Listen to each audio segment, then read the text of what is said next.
Sebagian ulama mengatakan bahwa ruh itu ketika bersambung dengan badannya dia bersifatnya hulul, yaitu sesuatu menempati sesuatu. Seperti misalnya satu gelas air, ya. Gelasnya adalah badannya, fisiknya, jasmaninya, air adalah ruhnya begitu. Itu pendapat bagian ulama, tapi ini agak sempit pendapat ini dan tidak diterima oleh para filosof, para hukama dari Ahlul Bait. Karena kalau begitu nanti ruh kita dibatasi oleh badan kita sebagaimana gelas membatasi airnya. Itu pendapat yang kurang tepat. Yang tepat adalah bahwa ruh kita itu berada di alam non materi yang kita nggak tahu kayak alam non materi. Jangankan alam non materi, angin saja kita nggak paham. Tapi alam non materi. Nah, ruh kita berada di sana alam non materi. Keluasannya seberapa kita nggak tahu. Nah, semakin tinggi ilmu seseorang, takwanya, imannya, maka ruh semakin tinggi, semakin besar, nggak bisa digambarkan.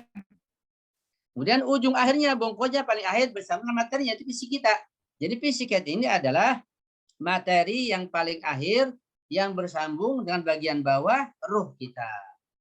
Badan kita bisa kita gambarkan, bisa kita lihat, ya. Tapi ruh kita di alam non materi nggak bisa kita gambarkan, nggak bisa kita lihat, saking agungnya ruh.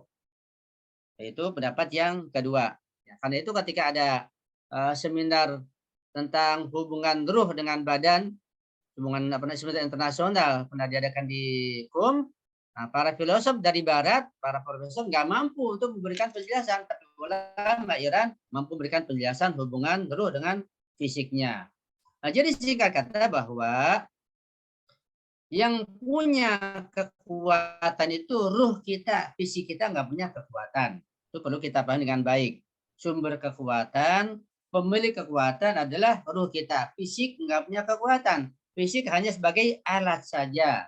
Dan alat ini pun selama kita hidup di dunia, mungkin 50 tahun, mungkin 100 tahun paling lama. Setelah itu meninggal, ruh mandiri dengan kekuatannya sendiri, tanpa fisik lagi. Ya. Bahkan para nabi pun, para rasul pun, para imam maksum pun fisiknya itu terbatas hanya di alam dunia saja.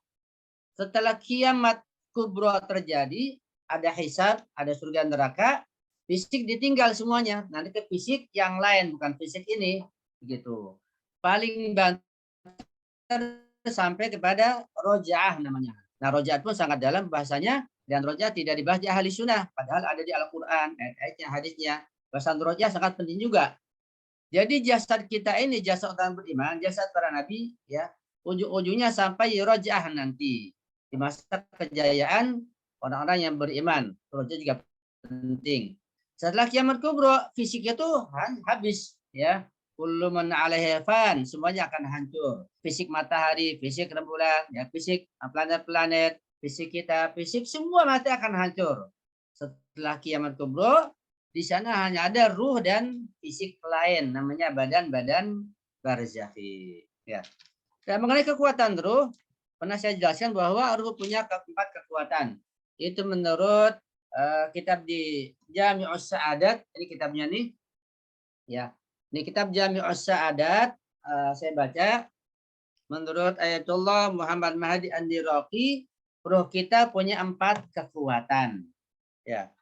Apakah terbatas itu saja? Tidak. Itu kekuatan yang pokok. Padahal ruh punya kekuatan yang lain yang sangat luas, yang sangat dalam. Jadi tujuan Allah menciptakan ruh dan badan dengan seperangkat kekuatannya untuk mencapai kebahagiaan dunia dan akhirat. Ya. Kemudian beliau juga mengatakan bahwa ruh itu sifatnya non materi. Ya. Sifatnya mujarrad. Tapi badan sifatnya materi, namanya madi kata beliau. Nah, ruh yang sifatnya mujarrad, sifatnya non materi itu bakin, akan tetap kekal selama-lamanya. Jadi sekali ruh Allah ciptakan, yang ruh itu tidak ada ayah ibunya, ruh tidak ada keturunannya, semua ruh Allah ciptakan langsung, sekali Allah ciptakan terus kekal abadi. Ujung-ujungnya ke surga khalidina fiha abada, kekal abadi. Atau orang kafir, orang munafik di neraka khalidina fiha abada, kekal abadi. Jadi ruh itu abadi. Yang kata Imam Ja'far Shadiq, innama khuliqtum lil baqa, kalian diciptakan oleh Allah untuk tetap kekal abadi, yaitu ruhnya. fisiknya hancur ya di dalam tanah, paling batas sampai di roj'ah saja. Kata beliau, nah ketika ruh itu disifat dengan sifat-sifat yang mulia, sifat terpuji, ya, sifat dermawan misalnya, sifat tawadhu dan yang lainnya, maka ruh akan bahagia. Itu pun badan ketika dia dengan vitaminnya, makanan sesuai dia akan bahagia. Sehingga ketika dua-duanya serasi, maka manusia akan bahagia lahir batin dunia dan akhirat. Kemudian beliau menjelaskan tentang dalil-dalil atau argumen mengenai kenon materian ruh. Ada berapa dalil yang beliau sampaikan? Ada 6 dalil yang sangat sulit untuk dipelajari. Dalil tentang kenon materian ruh. Dan yang sudah saya sampaikan di YouTube, bisa nanti Ibu Bapak buka, dalil tentang kemandirian dan kenon materian ruh yang sudah sampaikan ada 4. Itu saya ambil dari tafsir Al-Amsal atau Makam Syirazi. Bisa dibuka di channel YouTube saya tentang dalil-dalil kemandirian dan kanon matan ruh. Dalam 2 pertemuan sudah saya sampaikan ada 4 dalil. Ini ada 6 dalil, jadi semua 10 dalil. Ya. Ini lebih sulit lagi. Yang sudah saya sampaikan lebih sederhana dan lebih mudah dipaham.